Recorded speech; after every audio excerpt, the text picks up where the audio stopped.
पिछले लेक्चर में हम लोग analysis of singly reinforced beam working stress method से कुछ स्टेप्स हम लोगों ने सीखा था एनालिसिस वाला, ठीक है।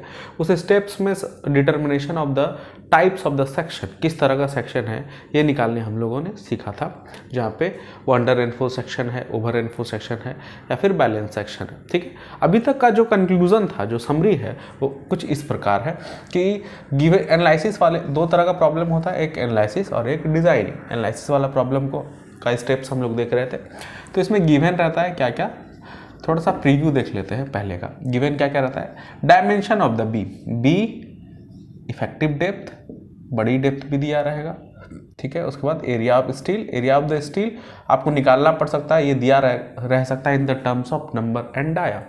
तो डाया और नंबर से आप टोटल एरिया ऑफ स्टील निकाल सकते हैं, यानी गिवन ये सब डाटा है। आपको फाइंड आउट क्या करना है, फाइंड आउट करना है लोड कैरिंग कैपेसिटी या फिर moment of resistance, load carrying capacity या फिर मोमेंट ऑफ रेसिस्टेंस, ये फाइंड आउट करना है एनालिसिस वाला प्रॉब्लम, ठीक है। तो इस क्रम में ये दिया हुआ था, हम लोग इस तरफ शिफ्ट हो रहे हैं, ये निकालने जा रहे हैं। तो इस क्रम में हम लोगों ने कुछ जो बात है उसको निकाल के हम लोग रखे थे, कुछ स्टेप्स था उसको हम लोगों ने सीखा था। स्टेप्स क्या था कि हम लोग डिटरमाइन करते हैं कि वो सेक्शन जो दिया हुआ है, पहले से जो कोई इंजीनियर डिज़ाइन करके गया है, बना हुआ जो सेक्शन, वो किस तरह का है, अंडर है या ओवर है या बैलेंस्ड है, वो पता चलेगा, तभी जाके हम MOR निकालेंगे, ठीक है। तो वो पता करने के लिए एक टर्म था न्यूट्रल एक्सिस। न्यूट्रल एक्सिस का से हम लोग कंपेयर करते हैं, दो तरह का न्यूट्रल एक्सिस था, एक है एक्चुअल न्यूट्रल एक्सिस और एक है critical neutral axis. Actual neutral axis और critical neutral axis, critical neutral axis का एक फार्मूला डेरिवेशन करके आया था, ये फार्मूला आपको याद रखना चाहिए, ठीक है। आपका जो डेरिवेशन था वो याद ना भी रहे, लेकिन ये फार्मूला जो है बहुत इंपॉर्टेंट है, इस फार्मूला को हमेशा मेमोराइज रखिएगा। m sigma CBC divided by m sigma CBC plus sigma ST into D, ये फॉर्मूला था। Critical neutral axis balanced section अगर हम लोग मानते हैं तो उस टर्म में ये एक न्यूट्रल एक्सिस का position of the neutral axis from the top most fibre of the beam, ये एक फार्मूला जनरेट होता है। उसके बाद अब है actual neutral axis. Actual neutral axis का डिटर्मिनेशन, उसका कोई एक फार्मूला तो पर्टिकुलर नहीं है, लेकिन उसका डिटर्मिनेशन था। डिटर्मिनेशन कैसे था, ऊपर में हम लोग जो न्यूट्रल एक्सिस माने कि टॉप मोस्ट फाइबर से neutral axis, actual neutral axis यहाँ लाई कर रहा है, ठीक है। ये कंक्रीट का कंप्रेशन जोन है, नीचे के कंक्रीट का कोई वैल्यू नहीं है। यहाँ पे जो स्टील था उसको ट्रांसफॉर्म्ड इक्विवेलेंट एरिया में कन्वर्ट किए, तो ये जो स्टील के प्लेस पे ये जो कंक्रीट का एरिया आया, इसका वैल्यू जो हो कितना है, m इंटू AST। अब दोनों तरफ के एरिया का, कंप्रेशन में जो कंक्रीट है और जो टेंशन में स्टील के इक्विवेलेंट जो कंक्रीट है, दोनों का मूवमेंट लेते हैं न्यूट्रल एक्सिस के अबाउट। इमेजिन किए कि यहाँ पे न्यूट्रल एक्सिस है, तो इसका एरिया, इसका मोमेंट, एरिया पहले कितना है, b इंटू NA, रेक्टेंगल है तो b इंटू NA, ये एरिया हो गया, ठीक है। और उसका जो CG है NA/2, रेक्टेंगल का CG NA/2, D/2 सिंपली होता है, तो NA/2, तो यानी इसको हम लोग देखें, सॉल्व करें तो b NA² डिवाइडेड बाय 2, ये टर्म है। इस साइड का एरिया को इक्विवेलेंट, हम लोग जो एरिया ट्रांसफॉर्म एरिया है, इसका भी मोमेंट लेते हैं न्यूट्रल एक्सिस के अबाउट, और दोनों आपस में बराबर होना चाहिए, m इंटू AST। और ये जो डेप्थ है, अगर ये d है, इफेक्टिव डेप्थ d है, d माइनस NA, इसको आप सॉल्व करने के बाद b NA² divided by 2 m AST into d minus m AST into NA वाले टर्म को एक साइड ले जाइए, सॉल्व करिए क्वाड्रेटिक इक्वेशन में, NA एक्चुअल न्यूट्रल एक्सिस का वैल्यू आता है। यहाँ तक हम लोगों ने सीखा। अब इस दोनों के कंपैरिजन से, कंपेयर करने का मतलब क्या, NA अगर एक्चुअल NA बड़ा हो गया क्रिटिकल न्यूट्रल एक्सिस से, तो ओवर रेनफोर्स्ड सेक्शन, ठीक है। NA अगर छोटा हो गया न्यूट्रल एक्सिस से, तो अंडर रेनफोर्स्ड सेक्शन। NA अगर लकीली बराबर हो गया NC से, तो बैलेंस सेक्शन। अभी तक यही हम लोगों ने सीखा था। अब इसके बाद का स्टेप्स, अब यहाँ लोड या फिर MOR कैसे निकालेंगे, ठीक है। Moment of resistance, moment of resistance किसके बीच में मूवमेंट, दो तरह का फोर्स है, एक कंप्रेसिव फोर्स है और एक टेंसाइल फोर्स है, इसी दोनों के बीच में मूवमेंट होगा, ठीक है। तो मोमेंट का आप लोगों ने पहले भी मॉस में पढ़ा होगा, force into perpendicular distance equals to moment, ठीक है। तो दो फोर्स है, कंप्रेशन और tension. Force into perpendicular distance, किसी भी एक फोर्स को आप लीजिए और उसके परपेंडिकुलर डिस्टेंस को मल्टीप्लाई करिए तो वो क्या हो जाएगा, उसका मोमेंट ऑफ रेसिस्टेंस। ठीक है, तो मोमेंट ऑफ रेसिस्टेंस का एक सिंपल सा फॉर्मूला आया क्या, force into perpendicular distance, force into perpendicular distance. अब ये फोर्स कौन सा, force of compression into perpendicular distance भी ले सकते हैं और force of tension into perpendicular distance. दो तरह का यहाँ पे कंपोनेंट है, दो तरह का अलग अलग नेचर का यहाँ पे फोर्स है, एक कंप्रेशन है दूसरा टेंशन है। तो हम लोग कंप्रेशन के साइड से भी मोमेंट ऑफ रेसिस्टेंस निकाल सकते हैं और टेंशन के साइड से भी मोमेंट ऑफ रेसिस्टेंस निकाल सकते हैं। ठीक है, तो इस दोनों के बीच दो अपोजिट डायरेक्शन का और अलग अलग नेचर का यहाँ पे फोर्स लग रहा है और उसके थ्रू हम लोग यहाँ पे मोमेंट ऑफ रेसिस्टेंस। अब आता है फोर्स ऑफ कंप्रेशन निकालेंगे कैसे, फोर्स ऑफ कंप्रेशन। इसके लिए आपको दो चीज़ का ध्यान रखना है, जैसे कि फोर्स ऑफ कंप्रेशन देखिए, स्ट्रेस इक्वल्स टू क्या होता है, फोर्स डिवाइडेड बाय एरिया। ठीक है, तो फोर्स, इसलिए फोर्स इक्वल्स टू हम लोग कह सकते हैं स्ट्रेस इनटू एरिया। ठीक है, तो आपको स्ट्रेस चाहिए और एरिया चाहिए, इस दोनों के प्रोडक्ट से ही आप यहाँ पे फोर्स ऑफ कंप्रेशन भी निकाल सकते हैं या फिर फोर्स ऑफ टेंशन भी निकाल सकते हैं। आइए सबसे पहले फोर्स ऑफ कंप्रेशन कैसे निकालेंगे, सी जिसको हम लोग बोल रहे हैं फोर्स ऑफ कंप्रेशन। इसके लिए आप आइए कि स्ट्रेस का जो डायग्राम था, स्ट्रेस का डायग्राम कंक्रीट में देखें तो इस तरह का था वेरिएशन। ठीक है, अगर ये सिग्मा CBC है और ये NA है, ठीक है, इस तरह का स्ट्रेस का डायग्राम था कंप्रेशन जोन में, क्योंकि कंप्रेशन के साइड से फॉर्मूला निकाल रहे हैं, फोर्स ऑफ कंप्रेशन पता कर रहे हैं। ठीक है, ये स्ट्रेस का डायग्राम है और ऊपर का जो न्यूट्रल एक्सिस के ऊपर का जो एरिया है कंक्रीट का कुछ इस तरह से है। ठीक है, कुछ इस तरह से, और ये क्या है, NA। एक्चुअल न्यूट्रल एक्सिस से ही सारा कैलकुलेशन होता है। NC का जो यूज है वो सिर्फ कंपेयर करने तक रहता है। ठीक है, सारा कैलकुलेशन जो होगा वो एक्चुअल न्यूट्रल एक्सिस कहाँ पे लाई कर रहा है उसके बेसिस पे होगा सारा कैलकुलेशन। जितना भी फॉर्मूला भी बनने जा रहा है, फोर्स ऑफ कंप्रेशन का हो या फोर्स ऑफ टेंशन का हो, तो वहाँ जो N यूज करेंगे न्यूट्रल एक्सिस, वो कौन सा, क्रिटिकल या फिर एक्चुअल। क्रिटिकल का बस काम है कंपेयर करके आप बता दीजिए किस तरह का सेक्शन है, बस उसका काम खत्म। ठीक है, अब गिवन डाटा के हिसाब से, गिवन BDST के हिसाब से एक्चुअल न्यूट्रल एक्सिस कहाँ पे लाई कर रहा है, इसके बेसिस पे सारा कैलकुलेशन होगा। तो माने अभी यहाँ पे लाई कर रहा है, NA का वैल्यू हम लोग निकाल चुके हैं, कैलकुलेट कर चुके हैं क्वाड्रेटिक इक्वेशन से। ठीक है, अब किस तरह का सेक्शन, उन सभी बातों को पीछे छोड़ते हैं क्योंकि वो निकल चुका है। ठीक है, अब हम लोग को चाहिए स्ट्रेस, इस फॉर्मूला के थ्रू जा रहे हैं फोर्स ऑफ कंप्रेशन के थ्रू, तो स्ट्रेस इंटू एरिया। एरिया तो क्लियर आपको दिख रहा होगा, B इंटू NA है, B इंटू NA एरिया। अब स्ट्रेस जो है थ्रू आउट द यहाँ से लेके यहाँ तक के कंक्रीट में एक समान नहीं है। एक समान रहता तो सिंपली हम लोग सिग्मा CBC लिख देते हैं, पूरे सेक्शन में एक समान स्ट्रेस है। ठीक है, लेकिन अगर एक समान रहता तो सिंपली सिग्मा CBC लिख देते, लेकिन एक समान नहीं है। यहाँ पे सिग्मा CBC ऊपर वाले फाइबर पे कुछ और स्ट्रेस है, इस फाइबर पे तो जीरो है, और इस सब फाइबर पे देखें इन बिटवीन जो भी फाइबर्स है बीच में, इसमें थोड़ा बहुत ये जो घटता हुआ स्ट्रेस है अलग अलग इंटेंसिटी का, ये अमाउंट अलग अलग फाइबर पे स्ट्रेस जनरेट हो रहा है। तो एक समान स्ट्रेस नहीं है तो सिग्मा CBC डायरेक्ट यहाँ पे नहीं लिख सकते हैं। इसका मतलब क्या हो जाएगा, थ्रू आउट द NA एक ही तरह का स्ट्रेस प्रोड्यूस्ड हुआ है, जबकि रियलिटी में स्ट्रेस डायग्राम में आपने क्या माना है, एजम्पशन में ही क्या था, कंक्रीट को भी आप लोगों ने इलास्टिक माना था वर्किंग स्ट्रेस मेथड में। ठीक है, तो इलास्टिकली ये इस तरह से लीनियरली वेरी किया है। अब जो पूरे इसमें स्ट्रेस लिया जाएगा वो कौन सा स्ट्रेस होगा, यहाँ का प्लस यहाँ का दोनों का जोड़ डिवाइडेड बाय 2, यानी एवरेज स्ट्रेस। यहाँ का स्ट्रेस कितना है, सिग्मा CBC, यहाँ का स्ट्रेस कितना है, 0 डिवाइडेड बाय 2। इसका कहने का मतलब क्या, simply sigma CBC divided by 2 ले लें, तो हम लोग इसको सिग्मा CBC डिवाइडेड बाय 2, ये स्ट्रेस हो गया और ये एरिया हो गया, ये क्या हो गया, force of compression C। Clear. अब आते हैं परपेंडिकुलर डिस्टेंस।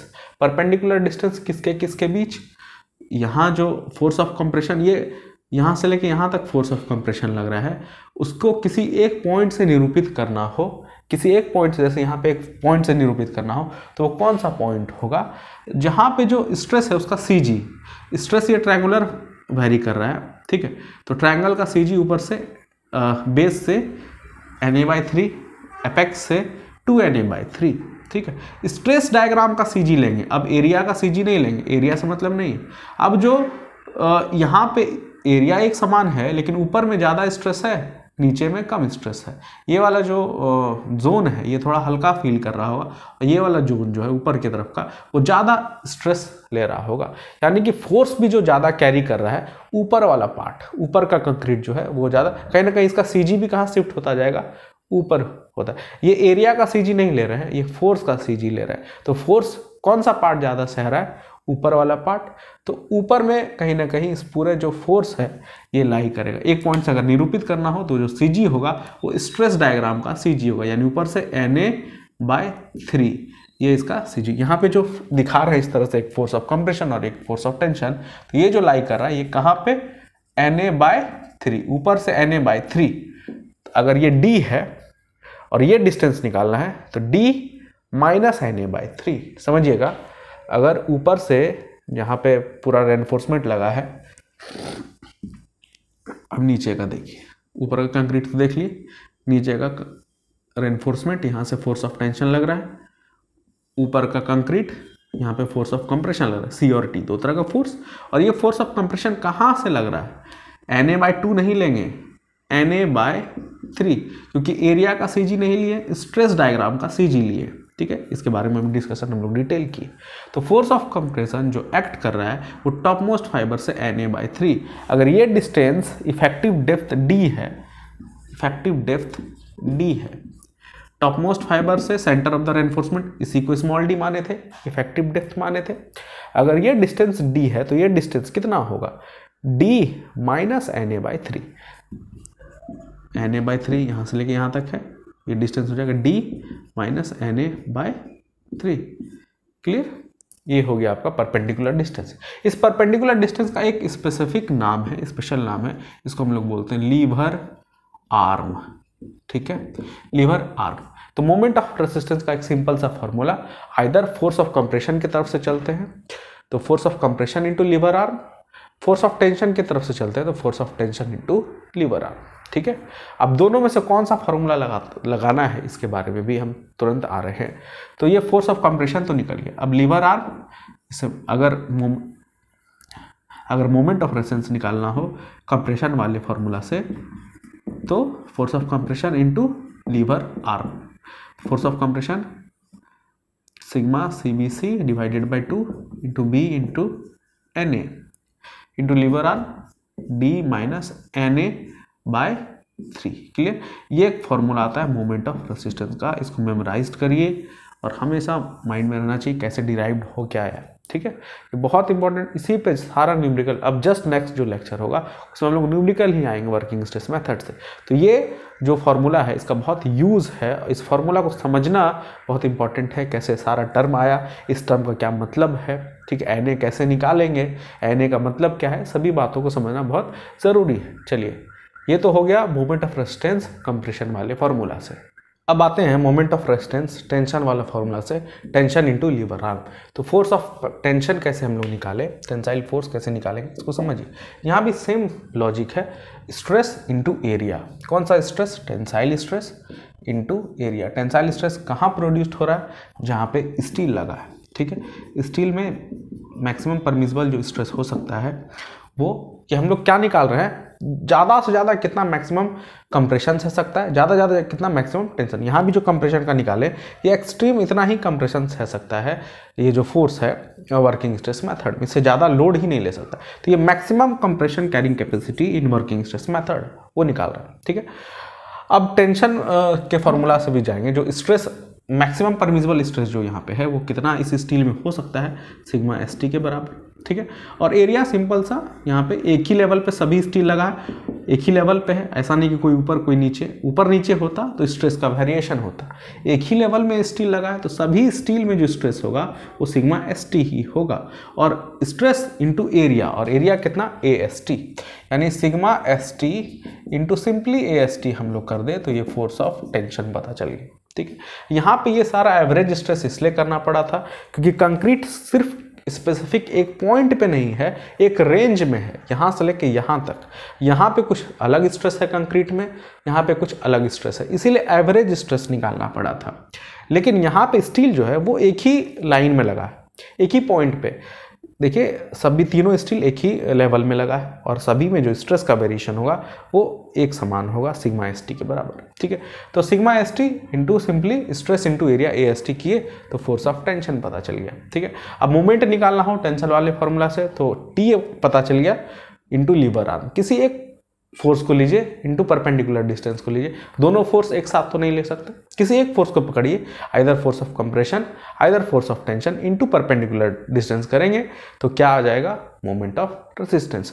तो कंप्रेशन वाले फॉर्मूला से गए तो ये मोमेंट ऑफ रेसिस्टेंस का फॉर्मूला निकला, टेंशन वाले फॉर्मूला से जाएंगे मोमेंट ऑफ रेसिस्टेंस निकालने के लिए, तो sigma s t into a s T, ये फोर्स ऑफ टेंशन हो गया, यहाँ पे लिख ही देते हैं टी इंटू लीवर आर्म, तो टी हो गया sigma s t into a s t, lever arm d minus n a by 3, ये मोमेंट ऑफ रेसिस्टेंस का फॉर्मूला बनता है टेंशन वाला जोन से, ठीक है, टेंसाइल फोर्स को कंसीडर करते हैं, ठीक है। अब आते हैं कि कहाँ पे ये फॉर्मूला लगाना है एनालिसिस में, जब भी आपको फाइनली निकालना क्या है एमओआर या फिर लोड कैरिंग कैपेसिटी, कहाँ पे ये फॉर्मूला लगाना है और कहाँ पे ये फॉर्मूला, ठीक है।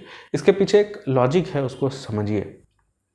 सेक्शन आप जब निकाल रहे थे तो सबसे पहला स्टेप क्या किए थे, टाइप ऑफ सेक्शन पता किए थे, ठीक है। टाइप ऑफ सेक्शन पता करने का मतलब अंडर एनफोर्स सेक्शन है, ओवर एनफोर्स सेक्शन है या फिर बैलेंस सेक्शन है। तो अगर अंडर एनफोर्स सेक्शन होगा तो सबसे पहले अपने परमिसिबल वैल्यू पे कौन पहुंचेगा, पहले फेल्योर कौन करेगा, स्टील। तो जो अपने परमिसिबल वैल्यू पे पहले पहुंच जाए वहां पे मोमेंट ऑफ रेसिस्टेंस निकालने के लिए उस जोन से हम लोग जाएंगे। जैसे अंडर एनफोर्स सेक्शन में स्टील अपने परमिसिबल वैल्यू पे पहले पहुंचेगा, सिग्मा एस टी अपने परमिसिबल पे पहुंच जाएगा, लेकिन सिग्मा सीबीसी कंक्रीट जो है वो सिग्मा सीबीसी तक पहुंचेगा ही नहीं। तो परमिसिबल पे पहले ये पहुंचा तो वहां मोमेंट निकालने के लिए भी यही फॉर्मूला यूज करेंगे, क्लियर। अगर ओवर एनफोर्स सेक्शन हो तो स्टील में क्षमता ज़्यादा है, कंक्रीट पहले परमिसिबल पे पहुंच जाएगा, ठीक है। तो सिग्मा सीबीसी अपने इस वैल्यू पे पहुंच जाएगा, लेकिन स्टील में जो स्ट्रेस होगा वो सिग्मा एसटी तक नहीं पहुंचेगा। तब ओवर एनफोर्स सेक्शन में कौन सा फॉर्मूला लगाना है, ये फॉर्मूला, क्लियर। अगर बैलेंस सेक्शन हो तो दोनों में से कोई भी फॉर्मूला लगा के मोमेंट ऑफ रेजिस्टेंस निकाल सकते हैं। आप समझिएगा, एक ये हुआ नजरिया देखने का, दूसरा नजरिया देखे, मोमेंट ऑफ रेजिस्टेंस निकालना हो अगर अंडर एनफोर्स सेक्शन हो तो स्टील पहले फेल्योर कर जाएगा, ठीक है। तो स्टील के हिसाब से अगर मोमेंट ऑफ रेजिस्टेंस हम लोग देखें तो इतना ही बर्दाश्त कर सकता है। अगर दोनों में से कोई भी एक मटेरियल फेल्योर किया तो पूरा का पूरा स्ट्रक्चर क्या हो जाएगा, कोलैप्स कर जाएगा। तो अंडर एनफोर्स सेक्शन में स्टील के हिसाब से मैक्सिमम इतना ही मोमेंट बर्दाश्त कर सकता है। ये जैसे पहुंचेगा इस वैल्यू, जो भी अमाउंट आएगा उस वैल्यू तक, और पूरा का पूरा स्ट्रक्चर क्या हो जाएगा, कोलैप्स कर जाएगा। तो इस भले कंक्रीट का ज़्यादा क्षमता है, इसके अंडर एनफोर्स सेक्शन में इस फॉर्मूला के हिसाब से जाते हैं तो ये वैल्यू थोड़ा ज़्यादा दे देगा, लेकिन इस बड़े वैल्यू का क्या फ़ायदा जबकि पूरा का पूरा स्ट्रक्चर पहले ही कोलैप्स कर चुका है। समझिएगा इस बात को, बहुत ही टेक्निकली बहुत बारीक सा पॉइंट है और बहुत इंपॉर्टेंट पॉइंट है। अंडर, फिर से हम रिपीट कर रहे हैं, अंडर एनफोर्स सेक्शन में सबसे पहले स्टील फेल्योर करेगा, ठीक है। कंक्रीट में भले क्षमता ज़्यादा है, मोमेंट कैरिंग कैपेसिटी कंक्रीट के हिसाब से जाएंगे तो भले ज़्यादा है, लेकिन उस ज़्यादा मोमेंट का क्या फ़ायदा जबकि स्ट्रक्चर पहले ही कोलैप्स कर जा रहा है। दोनों में से कोई एक भी कोलैप्स किया तो पूरा का पूरा स्ट्रक्चर क्या हो जा रहा है, कोलैप्स कर जा रहा है। तो ज़्यादा मोमेंट है ही, लेकिन उसका कोई यूटिलाइजेशन नहीं है क्योंकि स्ट्रक्चर कोलैप्स कर चुका है। तो दोनों में से कम जो मोमेंट ऑफ रेजिस्टेंस मिलेगा, ठीक है, अंडर एनफोर्स सेक्शन है तो जाहिर सा बात है इस फॉर्मूला के थ्रू जो मोमेंट ऑफ रेजिस्टेंस मिलेगा वो कम वैल्यू का होगा, और इस फॉर्मूला से जो मोमेंट ऑफ रेजिस्टेंस मिलेगा वो ज़्यादा वैल्यू का होगा। तो कम वाले वैल्यू को अचीव करके उसी में टूट जाएगा जब स्ट्रक्चर, तो ज़्यादा वाला वैल्यू रखा रह जाएगा। तो हम लोग जो प्रोनाउंस करेंगे किसी क्लाइंट को, ये जो सेक्शन है ये कितना मोमेंट सह सकता है, तो किस वैल्यू को करना चाहिए, एक कम वाले वैल्यू को, क्योंकि इसको अचीव करके उसी में फेल्योर हो जाएगा, वहां तक पहुंच ही नहीं पाएगा। इस फॉर्मूला के से जो मोमेंट ऑफ रेजिस्टेंस का वैल्यू अमाउंट आएगा वहां तक पहुंच ही नहीं पाएगा। इसलिए हम लोग जब भी आंसर लिखते हैं, प्रोनाउंस करते हैं, किसी को बताते हैं अंडर एनफोर्स सेक्शन में मोमेंट ऑफ रेजिस्टेंस कितना होगा, तो हम लोग टेंशन वाला फॉर्मूला इंटू लीवर आर्म इस फॉर्मूला के थ्रू बताते हैं, ठीक है। ये फॉर्मूला कब लगाना है, जब सेक्शन अंडर रेनफोर्स्ड हो, अंडर रेनफोर्स्ड हो, क्लियर। इस फॉर्मूला को कब लगाना है, जब सेक्शन ओवर रेनफोर्स्ड हो, जब सेक्शन ओवर रेनफोर्स्ड हो। आप वीडियो को रिपीट करके देखिए, बार बार समझने की कोशिश करिए कि मैंने अभी क्या बताया, ठीक है। बैलेंस सेक्शन हो तो दोनों में से कोई भी फॉर्मूला लगाइए और हम लोग मोमेंट ऑफ रेजिस्टेंस निकाल सकते हैं, ठीक है। अब आ गया जैसे कि मोमेंट ऑफ रेजिस्टेंस पता चल गया, अंडर रहेगा तो इस फॉर्मूला से, ओवर रहेगा तो उस फॉर्मूला से, क्लियर। अब आते हैं लोड कैरिंग कैपेसिटी भी निकालना रहता है। तो लोड कैरिंग कैपेसिटी आपको गिवन दिया रहेगा क्या क्या, जैसे कि बताया बी डी, बड़ी डी, ए एस टी, इसके साथ आपको ये स्पैन दिया रहेगा और कंडीशन बताया रहेगा कि सिंपली सपोर्टेड बीम है जिसका कि स्पैन 6 मीटर है, 5 मीटर है, ये सेंटर टू सेंटर ये जो डिस्टेंस है बीम का ये दिया हुआ है, ठीक है। आपको इस तरह का डायमेंशन भी दिया हुआ है, बी डी दिया हुआ है, सब कुछ आपको लोड कैरिंग कैपेसिटी, ये कितना मैक्सिमम पूछेगा कि find out the maximum UDL carrying capacity of the beam having span 6 metre या 5 मीटर, कुछ भी इस तरह से पूछ सकता है। तो यूडीएल अगर आपको पूछ रहा है कि ये कितना मैक्सिमम यूडीएल ले सकता है, तो UDL simply supported beam, maximum moment का क्या फॉर्मूला है, WL²/8, जहाँ पे L आपको गिवन है क्वेश्चन में, W आपको फाइंड आउट करना है। ये मैक्सिमम मोमेंट, इस तरह से जो मैक्सिमम मोमेंट है ये फॉर्मूला है। और मैक्सिमम मोमेंट अभी आप लोगों ने निकाला, मैक्सिमम मोमेंट इससे ज़्यादा नहीं सह सकता है फॉर्मूला से, तो दोनों को आपस में इक्वेट करिए। इस MOR का जो भी वैल्यू आएगा, कुछ ना कुछ 80, 85, 40, इस तरह कुछ ना कुछ अमाउंट आएगा, इस अमाउंट को इक्वेट करिए WL²/8 से मोमेंट ऑफ रेजिस्टेंस को, ठीक है। सब कुछ पता है, MOR अभी निकाले, L दिया हुआ है क्वेश्चन में और W निकल जाएगा, W = MOR × 8 divided by L², ऐसे करके आप सबको यूनिट कन्वर्सन, जैसे कि ये आप मोमेंट का, फोर्स का यूनिट क्या हो जाएगा, न्यूटन या फिर किलो न्यूटन, लीवर आर्म का यूनिट क्या हो जाएगा, जैसे कि centimetre, metre, mm, kilo newton, metre, ये मोमेंट का यूनिट है, ठीक है। तो इसको कन्वर्ट कर सकते हैं न्यूटन mm में, ठीक है। 10⁻⁶ से मल्टीप्लाई करिएगा तो किस में कन्वर्ट हो जाएगा, न्यूटन। किलो न्यूटन को न्यूटन में 10⁻³ से मल्टीप्लाई किए, मीटर को mm में अगेन 10⁻³ से मल्टीप्लाई किए, तो दोनों का जो प्रोडक्ट है वो 10⁻⁶ से अगर मल्टीप्लाई करेंगे यही यूनिट कन्वर्ट हो जाएगा किसमें, न्यूटन mm में, ठीक है। तो न्यूटन mm में अगर MOR ले रहे हैं तो यहाँ भी जो ये रेट ऑफ लोडिंग आएगा वो न्यूटन पर मीटर mm में आएगा।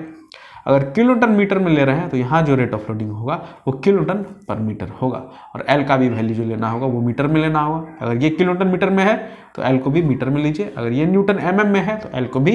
यूनिट कन्वर्सन हमेशा ध्यान रखिए, ये छोटा छोटा गलती एग्जामिनेशन में आप लोग करते हैं जिसकी वजह से फाइनल आंसर नहीं आ पाता और कुछ ना कुछ मार्क्स कट जाता है, ठीक है। यूनिट कन्वर्सन भी ध्यान रखना है और फाइनल ये W लोड कैरिंग कैपेसिटी आपको पूछेगा तो आप निकाल सकते हैं, ठीक है। सपोज करिए ये यूडीएल ना देके आपको पूछता find out the maximum point load या concentrated load carrying capacity of the beam having length इतना, concentrated load is subjected at the mid span, या फिर कहीं पे भी सपोज करिए मिड स्पैन पे इस तरह से पॉइंट लोड W लग रहा है, तो मिड स्पैन है, उस समय जो मोमेंट का मॉस में आप लोगों ने पढ़ा होगा, स्टैंडर्ड फॉर्मूला है कि ये जो W/2 यहाँ पे रिएक्शन होता है और ये जो डिस्टेंस है वो L/2 यानी कि WL/4, इस तरह कुछ फार्मूला आता है। और जो इस बेंडिंग मोमेंट का डायग्राम है वो ट्रायंगुलर इस तरह से वेरी करता है। तो मैक्सिमम मोमेंट अब कितना है, WL/4।